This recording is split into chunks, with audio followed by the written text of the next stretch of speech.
This video is on what if Naruto was banished and became an emperor part 8. The like goal for this what if is 39 likes. Sooner like goal is meets sooner I will upload the next part for this what if.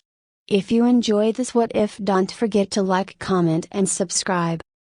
Disclaimer, I don't own Naruto nor this fanfic. 12 hours later, after Hinata agreed to let Tsunade give her a checkup, the Sennin immediately went to work in getting supplies she needed. They did all of this in secret as to not alarm Hinata to anything out of the ordinary. Both Chopper and Tsunade agreed that they didn't want to add more stress to Hinata's body as it could cause the poison to work faster. Once all the necessary supplies were gathered, Tsunade kicked out everyone that didn't need to be there. Only Tsunade, Chopper, and Shizune remained along with a few other doctors and nurses. Naruto, Euphemia, Lelouch, Jiraiya, and Nunnally went to the waiting room. Everyone else that had waited for their arrival went back to their respective jobs. Over the course of the day, a few others would pop in from time to time to check on the status of Hinata. As Tsunade went through her regular checkup routine, she knocked Hinata out. When she observed the Hyuga's chakra system, she saw the potency of the poison and also the lethal amount that had been entered. This wouldn't be an easy task for her. Luckily, Shizune had carried most of the items that were required for the antidote and the rest of the ingredients were available in the West. It took 12 long hours, but Tsunade finally managed to eradicate the poison out of Hinata's system completely. Tsunade stepped out of the operating room and washed her hands. Both Shizune and Chopper followed and did the same.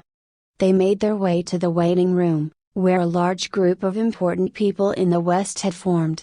It was night time already, and everybody had finished their work and made their way to see Hinata.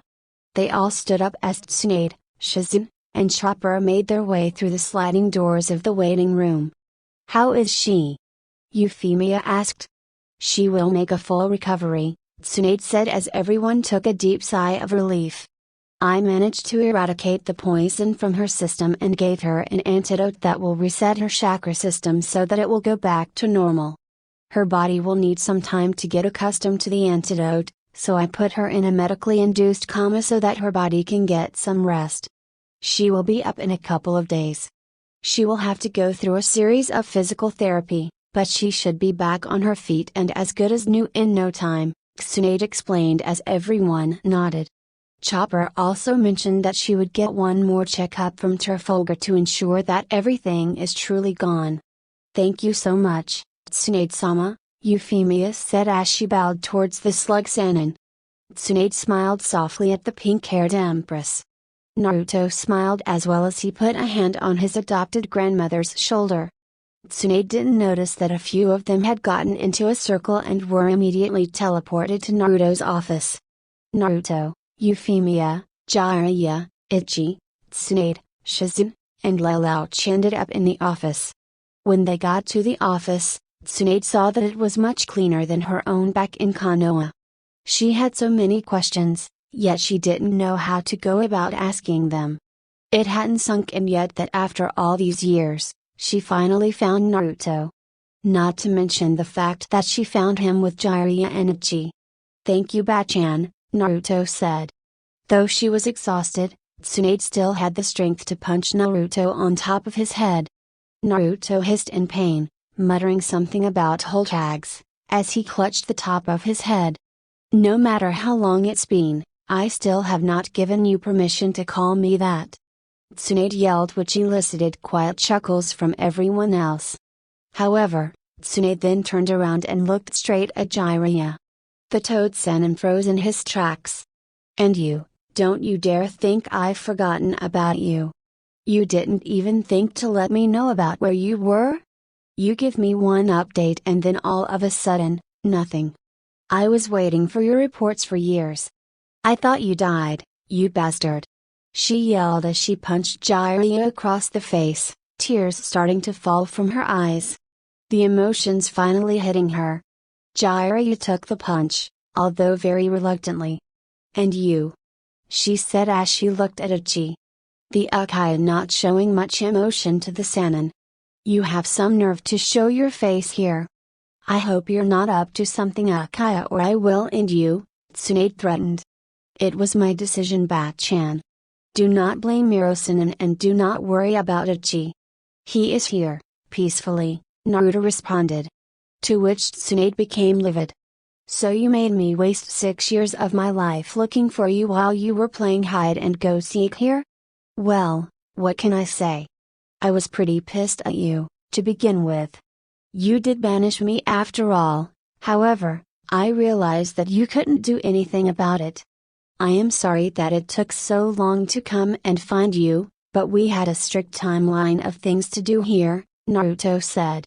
So if Hinata wasn't poison, I would still be looking for you in the east? Tsunade asked. Not necessarily.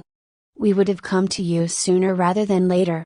We are going to be ushering in a new era of peace in this world and I want all of those I deem worthy to join me in that quest, Naruto explained as Tsunade snorted at Naruto's words.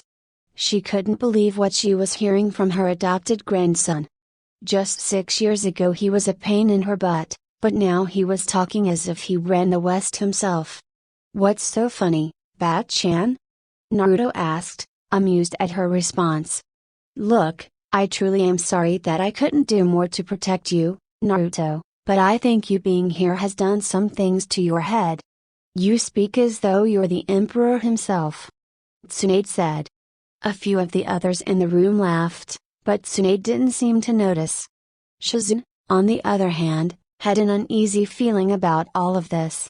She was wondering why out of everyone, only Naruto was sitting down and why everyone else seemed to be giving him some type of respect. Don't you think I would make a good emperor, Bat-chan? Naruto asked, playing along with Tsunade's little game. Gaki, I know your dream was always to become Hokage, but I think being an emperor is a totally different beast. I still think you're a little too young to be leading such a large, powerful country, Tsunade explained. She's got you on that one, brother. I mean your youth and inexperience were one of the reasons you weren't nominated at first, Lelouch chatted in. Tsunade agreed, not getting the underlying meaning of his words. Meanwhile, Shizune understood his words to the fullest. She was off to the side, trying to get Tsunade's attention. She needed to explain to her about the situation, but Tsunade wasn't paying attention to her. Exactly. This guy gets my point. I wouldn't doubt that one day you could do it, Naruto, just it's not your time yet. I would bet all the money in the world that someone else here is the emperor. Which reminds me, I better put in a request to move here permanently. The hospital has so many different techniques and equipment from the east, that it can revolutionize the way we heal Shinobi, Tsunade said. That's a great idea, Bat-chan. Yuffie, do you think you can help my Bat-chan and Shizune to become citizens here in the west? Naruto asked, to which the Empress nodded. Tsunade was happy that everyone here was so agreeable, though she didn't catch everyone's names yet. Ah yes, where are my manners? Bat-chan, I want to introduce to you some of my family, Naruto said as he got up from his desk and moved over to Lelouch and Euphemia. He put his arm around Lelouch's shoulder. This is my brother-in-law, Lelouch. He's an advisor to the Emperor and is one of the strongest warriors here in the West, Naruto explained as Lelouch bowed. Tsunade did the same. Then Naruto moved over to Euphemia, and this is my wife, Euphemia. She's actually in charge of civilian affairs and she does a damn good job. She also helps with alliances and treaties and things of that nature. She does it with one of my sister-in-laws, Nunnally, who you will meet later, Naruto explained as Tsunade made her way over to Euphemia. She bowed before her. Thank you for taking care of him all these years. I know he can be tough and a pain in the ass sometimes, but he always has good intentions. I hope he hasn't caused you much trouble during your marriage, Tsunade said, to which Euphemia just laughed. He has been a wonderful husband. I couldn't have dreamt of being married to anyone else, Euphemia responded, which made Tsunade happy to hear. She then turned to Naruto, who was grinning from ear to ear at her. So what do you do here, Naruto? I hope you, the old pervert, And the traitor are not freeloaders here, Tsunade said. Naruto laughed loudly at the assumption. Of course not. Both Jiraiya and Itachi are advisors to the Emperor as well. They play a vital role in helping to keep the Emperor's head straight. As for me, well, I have many roles here. Sometimes I have to be a fighter to protect my country at all costs. Sometimes I have to be a diplomat and communicate effectively to our allies and enemies. Sometimes I have to be a leader and act harshly, but fairly. Sometimes I'm just myself, Naruto explained as Tsunade still didn't catch the hints. So you do just freeload here? Tsunade questioned. I think I learned better than that, Bachan. Besides, since I have a wife, I need to work hard to put food on the table. Which reminds me, you and Shizune will be staying at my residence for the time being. I have a spare room open that you two can use, and tomorrow you can start your application to become citizens here in the West, Naruto said too.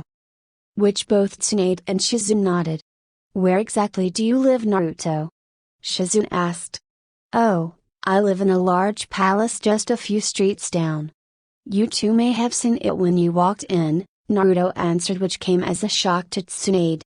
You live in a palace. How the hell did you manage to afford that? Tsunade asked. Well, being married to the Empress has its perks, Naruto replied nonchalantly. Ah yes. Well, I can definitely understand. Tsunade stopped as she just realized what Naruto said. Married to the Empress? She wanted to disappear right then and there as she looked at Euphemia, who chuckled a little. Tsunaheim, I want you to meet the Empress of the United Western Empire, Uzumaki Euphemia, Jiraiya chimed in as he introduced Euphemia's actual title. Tsunade was shocked.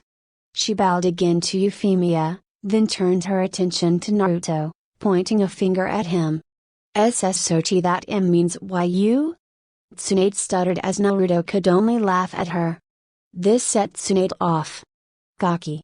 You better not be fucking with me. You know I don't enjoy being tricked. Tsunade yelled as Naruto's laughter erupted even more. It took a while to compose himself, but when he did, he made sure to explain everything to Tsunade. I assure you, Bachan, that this is no trick. I am the Emperor of the United Western Empire, and I am the one who will bring peace to this world, Naruto stated boldly as Tsunade stood there in disbelief. Why don't you come to the palace? I know you must be tired and exhausted from today's events. We can have some late dinner and you can ask me all the questions you like, Naruto said as Tsunade nodded her head slowly in confirmation. The group then set off for the palace, with a flabbergasted Tsunade happy with herself that she didn't make any rash bets earlier. Akatsuki hideout. Meanwhile, Obito was still recovering from his battle with Naruto. He couldn't believe that he got outsmarted by the young Jinchuriki. He thought he read Naruto to the T.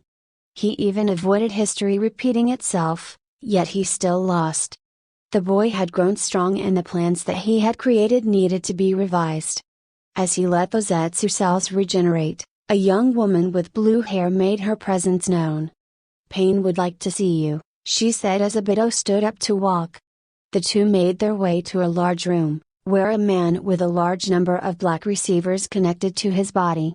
Obito stood before the man as the woman took her place next to him. You underestimated the Kiba Jinchuriki and now look at you, the man said as Obito soured at the notion that he lost. It was merely a test to observe the boy's strengths. It seems that he has formed a partnership with the Kyuubi. We need to further reevaluate our plans moving forward, especially after the others have gone missing, Obito replied. The plans will not change. Everything has been set in stone. The Kyuubi is ripe for the taking. We will get the others soon enough, the man said. How? We are low on numbers as it is, Obito responded. Do not worry about that. I will go. For now, is the time that the world learns about pain, tch. That is a mistake, Obito thought, but he knew he was in no condition to fight back the decision. God himself has spoken. Once the Kyuubi is captured, The others will be rounded up to be used for the next phase of our plans.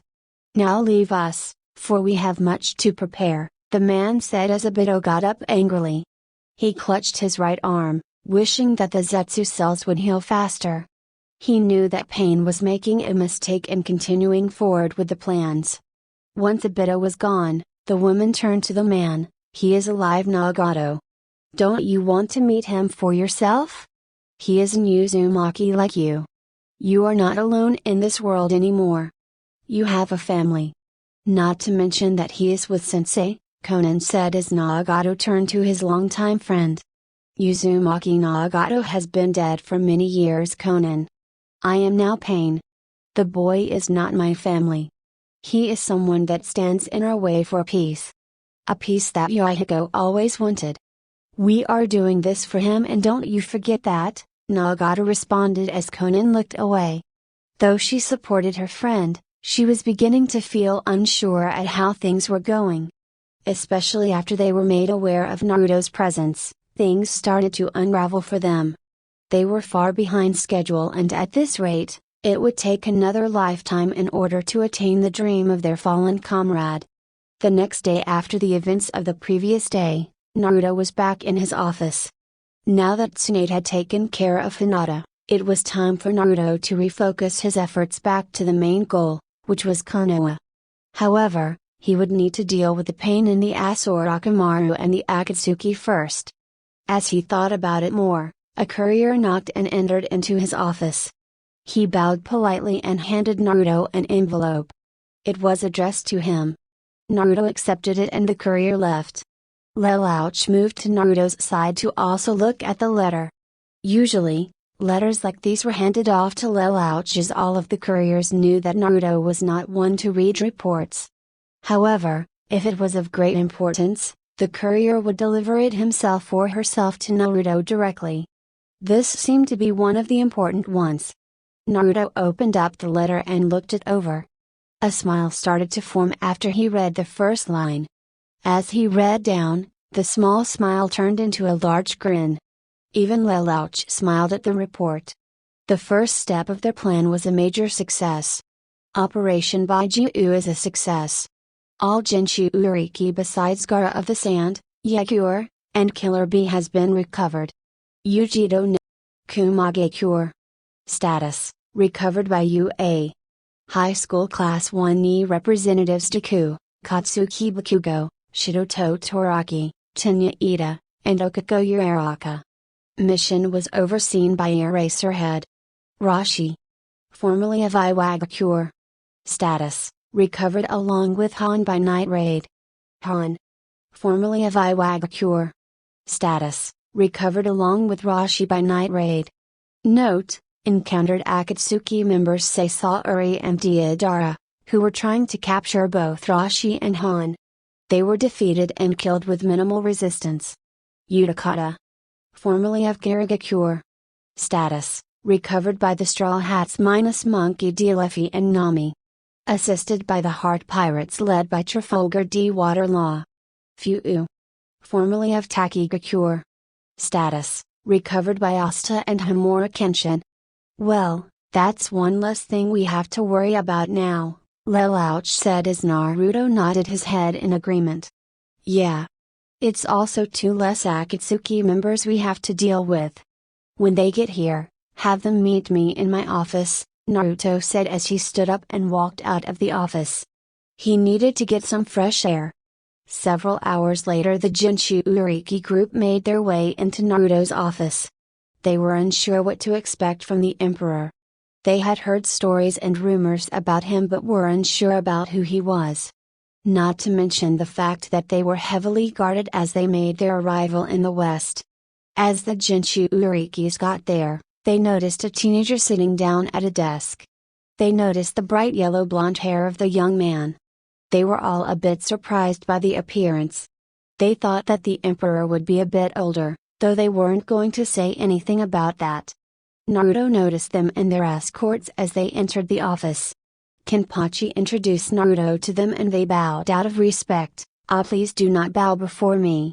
I'm not one to be formal like that, Naruto said as the Jinshu Urikis raised their heads. I do apologize for the security measures, but I can assure you they were done for your safety. I did not intend to make you feel like criminals, Naruto explained as the Jinshu Urikis nodded in acknowledgement. We are thankful for your concern, Emperor Sama. However, all of us were wondering what we are doing here? Utakata asked. Ah yes, sorry, I was just about to get to that. I have brought you all here because I know how much you all have been persecuted back in the East. I understand the pain and suffering you all went through. I wanted to bring you all here because I know you would have a better life here, Naruto started before he was interrupted by Roshi. What makes you think we would enjoy it here? How do we know you won't just use us like everyone else has tried to do, he said. Naruto could see that the other Jinshu Uriki seemed to agree with Roshi's sentiments and he couldn't blame them. They had been on the run and been used for their powers all their lives. They had been through this before and most likely always ended up being betrayed. He needed to connect with them on a more personal level. I see your point, Roshi. However, I am not like others from the East. I am not one to manipulate you to do my bidding. I have been manipulated nearly my entire life. I know the pain that you all have gone through, Naruto tried to explain. How would you know what the life of a Jinshu Uriki goes through? You couldn't even imagine what kind of life we had to live. You probably sat here being spoon-fed by servants and attended to by your maids as you lived this luxurious lifestyle, Roshi responded, not caring anymore that he was talking to the emperor. Oh, making assumptions now, are we? I think you should reconsider that sentiment, Naruto responded as he took his Kibai chakra form. The other Jinshu Uriki merely dropped to their knees when they saw the power of the strongest Baijiu before them. The other Baijiu were going nuts now, noticing that Kurama had finally made his presence known. The Jinshu Urikis could barely withstand the aura that Naruto was exhibiting. I can definitely imagine the life of a Jinshu Uriki. Why? Because I hold the power of the Kibai, the strongest Baijiu on the planet. I have been persecuted and manipulated my entire life. People saw me only for the Kibai within me, not as a person. I am from the East, just like all of you. I know how people like us are treated, Naruto said. The other's eyes widened at the sight. So this is what it looked like when the Baijiu allows the jailer to control their power. Look, I'm not asking you to fight for me or to use your powers for my gain. I would never do that to anyone. All I seek is for your loyalty to the West.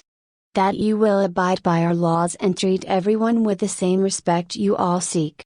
It is time to stop running, brothers and sisters. It is time you found your place in this world. It is time that this world saw peace.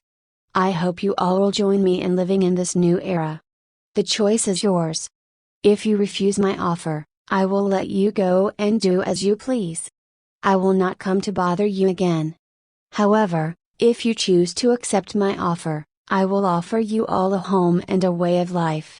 The people here will not treat you the same as the people in the East. As long as you respect others, then others will respect you. So what say you? Naruto said. The Jinshu Uriki didn't take a lot of time to make a decision. They all chose to accept Naruto's offer. Better to live a life of freedom rather than a life of persecution. Naruto was happy to hear that they would accept his offer. He would give them ample time to find a home to settle and to end an occupation that they were interested in. With this part of the plan complete, Naruto knew that the next phase was already in motion. Later that week Naruto made sure to get all of the Jinshu Uriki situated with their new way of life. He allowed them to roam the capital and find a place that was suitable for them for the time being. They had an escort with them at all times. They had wondered why they needed it, but Naruto assured them that it was just for the time being. Once the Akatsuki had been dealt with, then they would be allowed to roam the country by themselves. Naruto also made sure to check on Hinata's status. Euphemia and Mayu stayed at the hospital until she woke up. Chopper made sure to give both Naruto and Euphemia updates on the Hyuga's condition. Once the Straw Hats returned, Chopper had Trafalgar examine Hinata's body to ensure that all of the poison had been eradicated. Observing the procedure would be Tsunade and Shizune, who were interested as to why Chopper respected the leader of the Heart Pirates. Using his Opope no Mi, Trafalgar searched for any traces of the poison. Once he was done, he concluded that the Hyuga was safe and that Tsunade had done a tremendous job of getting rid of the substance in her body. Both Tsunade and Shizune were amazed at Trafalgar's way of handling a procedure like this. They both had many questions to ask of him. The next day, Hinata woke up. She was in a bit of pain, but she was happy to be alive. She was a bit shocked when Chopper told her about the events that took place in the previous week. The Hyuga thanked everyone for their expertise and ability in healing her. She also thanked Naruto for all the trouble he went through to find Tsunade. Meanwhile, Naruto made sure to keep tabs of the future events. He made sure to run through every scenario with all of his generals, ensuring they were all on the same page. They never knew when the next phase of the plan would come into effect, so they made sure to be ready at all times. It was a smart move by the young emperor. As they were in a meeting, Naruto felt chakra being flowed into one of his higher-shin kunai. Naruto gave the order. All of his generals and advisors moved with precision to get what they needed. His special guard was prepared to move. They, along with Ichi, Jiraiya, Ikiko Kurosaki, and Saitama would all be making the journey. Naruto summoned a toad and left a note for Euphemia, explaining to her that he may not be home that night and not to wait up for him. He knew though, that she wouldn't get a wink of sleep until she knew for sure he was safe. Within a minute, everyone that was going was present. They all formed a circle and joined hands. Naruto teleported all of them to his kunai in Suna. They flashed into Gaara's office, but the Kazekage nor his siblings were there. After a few seconds, a loud explosion could be heard. As the group looked out the window, a large puff of sand filled the air on the outskirts of the country. Naruto knew that's where they must be. They moved quickly to reach the battlefield. As they got there, Gaara, Temari, and Kankuro were the only ones left standing against their opponent. The Sand siblings were injured but were a lot more fortunate than some of the others. Tsunajonin and Chunin alike were scattered around the grounds. They were either dead or gravely injured as the enemy stood strong. There were 6 of them, all with dyed orange hair and donned the Akatsuki cloaks. They all possessed the Rinnegan and had given the Kazekage and his siblings all they could handle.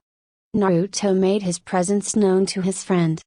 Gaara was injured but was able to still walk under his own power. He turned to his friend, who looked at him with some concern. "Are you all right, Gaara?" Naruto asked. "I'll survive. However, at this rate, I don't know how long more we're going to last," Gaara replied. "They are strong and anything we try to do is easily repelled. I'm running out of ideas." "Let's see what we're dealing with here," Naruto said as he transformed into his Kibai Chakra mode. The 6 paths of pain just stared at the new combatants on the battlefield. Naruto launched himself at them. He powered up a Rasengan only to be forced back. Shinra Tensei. Naruto's clone dispersed as an invisible force pushed his clone back. Everyone wondered what happened. The 6 paths of pain just stood there as the main one finally decided to speak. "I see the Kiba Jinchu Uriki has finally made his presence known before God," the Deva path said. Jiraiya noticed that he looked oddly familiar. Even the voice reminded him of someone, though he couldn't quite put his finger on it. "Did you just call yourself a god?" "Of course. Now Kiba Jinchu Uriki, give yourself up to me. For I will show this world pain," the Deva path spoke as a confused Naruto. "What the fuck are you talking about? Who the fuck even are you?" Naruto asked. "Why don't you ask your teacher? He shall know who I am," was the response. Naruto turned to Jiraiya, who finally figured out who the person was. His face turned to shock as he realized this was his former student who he thought had died so many years ago. "Yahiko? Is that really you? I thought you died?" Jiraiya asked in shock. Gods do not die, Sensei, the Deva Path responded. What about the others? Nagato and Conan? Are they alive as well? That is none of your concern. Now, hand over the Jinshu Uriki, or we will have to take him by force. Why are you doing this, Yahiko? What happened to you? What happened to the peace you always talked about? This isn't how you go about achieving that, Jiraiya responded. Many things changed after you left us, Sensei. We realized that this world can't achieve peace with just mere words. Force and action must be taken in order for peace to be attained. Surely you understand that as well? This will be the last time I say this, hand over the Jinshu Uriki, or else you will surely know pain, the Deva responded. Jiraiya was shocked at the words coming out of his former student's mouth. This was not the Yahiko remembered. He knew this couldn't be right. Something was off about this whole situation. Meanwhile, Naruto was getting fed up about all of this nonsense. You want me? Come and get me. Today is the day I destroy you once and for all. Today is the day I make God bleed, he said as the battle began. The strategy that Naruto used was to separate the six of them. They outnumbered them and had the advantage of power. However, it was hard to get into striking range, especially with the Shinra Tensei defense that the six paths used. Luckily, Naruto noticed that the Deva path could not use it all the time. He started to notice that it took time until the path used it again. They needed to strike in that time frame. Saitama and Akiko easily took down the Preta and Naraka path respectively. Saitama destroyed the Preta path with one punch while Akiko sliced the Preta in half with his Zanjutsu. The swordsman of Naruto's detail, Jin, Mugen, and Zoro sliced off both arms and the head of the human path. Shigure matched the Azure path's unique weaponry, while Yuji used his spirit gun to finish it off. Ichi and Dika took down the animal path, not allowing her to summon any beasts. Dika finished her off with a Delaware Detroit smash. It took some time, but they managed to defeat the other 5 paths as Jiraiya and Naruto dealt with the Deva path. Getting into range, Naruto had much success with the Deva path. He and Jiraiya were able to land Rasengans into the path, not allowing it any time to get distance and recover. However, Jiraiya still tried to reason with his former student. He wanted him to see the errors of his ways. Yahiko, this must end. Do you not see that this is helping nobody? You have already lost. Just stop now and we can work this out, Jiraiya tried to explain, but the Deva path was having none of it. God does not lose.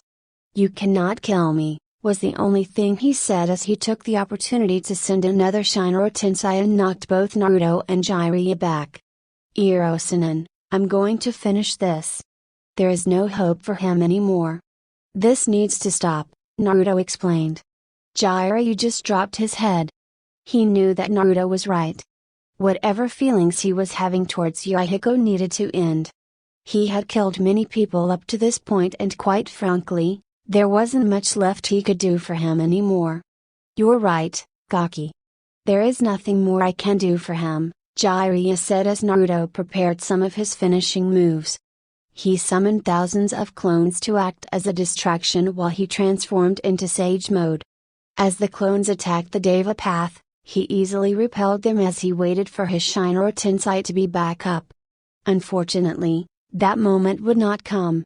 Naruto narrowed down the timing to the exact second and knew that the final Akatsuki member was vulnerable. He charged up a Rasen Shuriken and struck with deadly precision when the final clone vanished. It tore the Deva path up from the inside and the battle was finally over. Or so they thought. Naruto observed the slain Deva path and the black receivers that were embedded into its body. He took one out and could immediately feel a different type of aura coming from it. He remembered the Deva path's words about pain and Naruto stabbed his hand with the receiver. He was immediately brought into memories of Nagato. All of the pain that he went through. Naruto knew that for this to be officially over, he needed to find the real pain himself. He told Jiraiya about it and told him that they would be going alone. Everyone else would stay in Suna and make sure things are fine. It didn't take them long to reach Nagato's hideout. Using Sage Mode, Naruto sensed the direction of the real pain. Once they reached it, Naruto took a deep breath and entered. Standing there was Nagato, with many of the black receivers still on his back. Konan stood beside him as they observed Naruto and their former sensei. "It was a mistake for you to come here, Jinchu Uriki," Nagato stated. "Nagato? Konan? You both are still alive?" Jiraiya said in shock and horror that his former students were the cause of all of this. "Of course we are, sensei. No thanks to you," was Konan's reply. "You all were ready to finally be on your own. You did not need any more of my help. I thought you all had died." "I saw the official report myself," Jiraiya replied. "You know good and well, sensei, that reports do not tell the entire tale. Were you not the one that taught us to always dig deeper and look beneath the surface? You of all people should know that there was no way we could die, especially at the hands of mere mortals," Nagato spoke. Jiraiya was about to respond back before Naruto stopped him. They needed to do this differently as words did not appear to work at the moment. "I'm sick and tired of hearing you speak as though you are faultless. It was a mistake that you ever decided to make me a target. Not to mention you targeted my friends.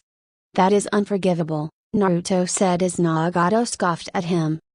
"You consider those Jinchu Urikis your friends? You consider these other lowlives your friends? Friendship makes you weak, Uzumaki Naruto, and you will soon find out that your weakness will be the end of you," Nagato said as two black receivers shot out at both Naruto and Jiraiya. Naruto easily repelled both of them as he transformed into Kibai Chakra mode.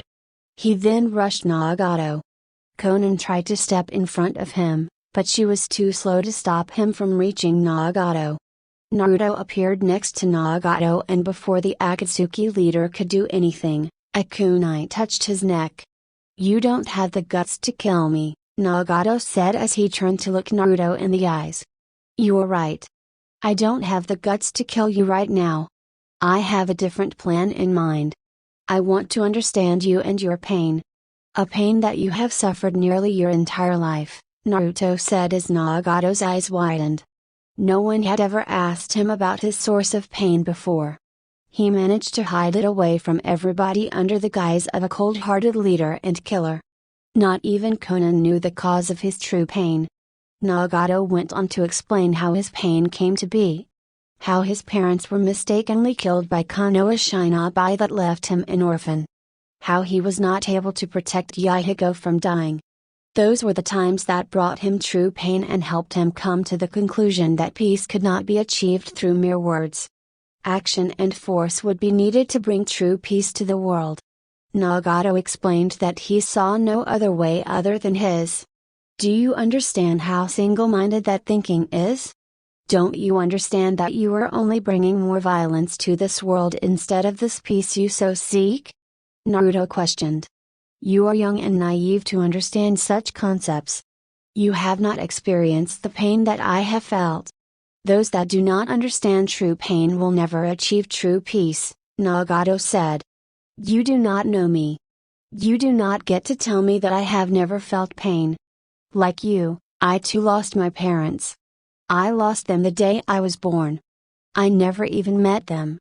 I grew up without a family, without friends, without guidance, without anything. I have felt pain almost my entire life," Naruto said. "Then you and I should understand each other even more. We both know that we will never be able to escape our pain. It stays with us forever. There will always be a pain in this world whether we like it or not. It's what drives our actions. Those actions spew hate and violence towards each other, which breeds a chain of hatred. That is why absolute control is the only way to ensure true peace in this world," Nagato explained. "Do you not see how flawed that argument is? You are trying to take away the only thing that makes us human, which is our emotions. We are not perfect, we are not free of guilt. However, our imperfections are what drives us to become better people. Will our pain always stay with us? Maybe. But when we surround ourselves with the people we love and those that support us, then that pain goes away. You are right about one thing. That hatred and violence only breed an even bigger chain of hatred. But don't you think that absolute control would change any of that? Wouldn't that only make the chain of hatred stronger since people will hate the one that controls them? Wouldn't you think fostering a culture on respect would make it easier to break that chain? Naruto said as this made Nagato think before. Out of all the years that he spent behind the pain mantra, never had anyone challenged his way of thinking. He was surprised that Naruto was brave enough to be the first to challenge his actions. Though he found faults with the young emperor's philosophy, it did make him realize that there were faults in his own as well. He had thought that he was doing this for the greater good and to keep Yahigo's dream of peace alive. However, the Kibaji and Chuuriki made him rethink how he did things. Maybe, just maybe, no matter if it was naive or not, Naruto's way of thinking was another alternative for peace. I am surprised to be saying this, but you have made me really think things through, Uzumaki Naruto, Nagato said after a few moments, much to the shock of both Konan and Jiraiya. Naruto, on the other hand, cocked an eyebrow at the fact that Nagato was admitting that he had a point. Though I do still believe that your way of thinking is very childish and naive, I do see your point and where you are coming from. I see that you value those who are close to you. I hope one day you achieve your dream of peace, Uzumaki Naruto, Nagato said as he took his hands out of the large mechanical walker he used. Naruto lowered his kunai from his neck, noticing that Nagato could not do much moving on his own.